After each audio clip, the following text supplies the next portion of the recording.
if I hadn't made that choice, maybe my life would have turned out completely different. Sometimes I still wonder what could have been, but deep inside I know that moment shaped everything I am today. I was just a young man back then, barely 22, full of ambition but blinded by pride. Life felt endless, like I had all the time in the world to fix my mistakes. My family came from a small town, simple people who believed in hard work and honesty. But me, I wanted shortcuts. I wanted success fast, even if it meant ignoring the advice of those who cared about me. It was the summer of 1968 when I got my first real opportunity. A wealthy businessman offered me a partnership. He promised me quick money, fancy cars, and a name everyone would remember. My father told me, "Son, wealth that comes too quickly often leaves even faster. Choose wisely," but I didn't listen. I thought he was just afraid of risks. I signed the papers, shaking hands with a man I barely knew. At first, it felt like heaven. Money poured in, I traveled, I lived a life I had only dreamed of. But with every success, I grew more arrogant. Friends became tools, and family became strangers. I didn't notice the shadows gathering around me until it was too late. That businessman had used me as a front for shady dealings. When the authorities came, he vanished, leaving me to face the consequences. I lost everything: the business, the money, the friends who had once cheered for me. But the worst part was facing my father. I still remember his eyes, filled not with anger, but with disappointment. That silence hurt more than any punishment. For years, I carried the weight of failure.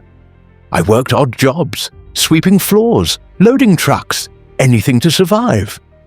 And in that dark period, I learned what real life was. I learned the value of honesty, the importance of humility, and the strength that comes only when you fall flat and rise again. It was during one of those jobs, working as a janitor in a small office, that I met a kind man who noticed my determination.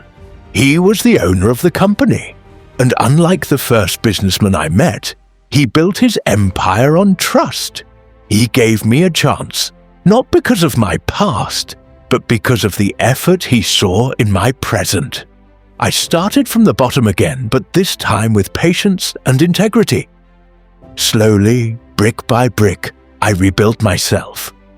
Years later, I became the manager of that very company. I wasn't rich like the people you see on magazine covers, but I was respected. More importantly, I had peace. I had earned back my father's pride, and that was worth more than gold.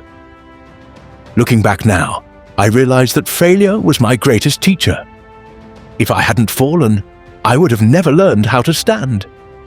If I hadn't been betrayed, I would have never known the value of trust. And if I hadn't lost everything, I would have never appreciated the simple joys of life. A meal with family, a good night's sleep, and a heart free from guilt. So, here I am, an old man, telling you this story. Not because I want sympathy, but because I want you to understand something I learned the hard way. Shortcuts will tempt you. Pride will blind you. But character will define you. If you ever stand at a crossroad, remember this old man's words.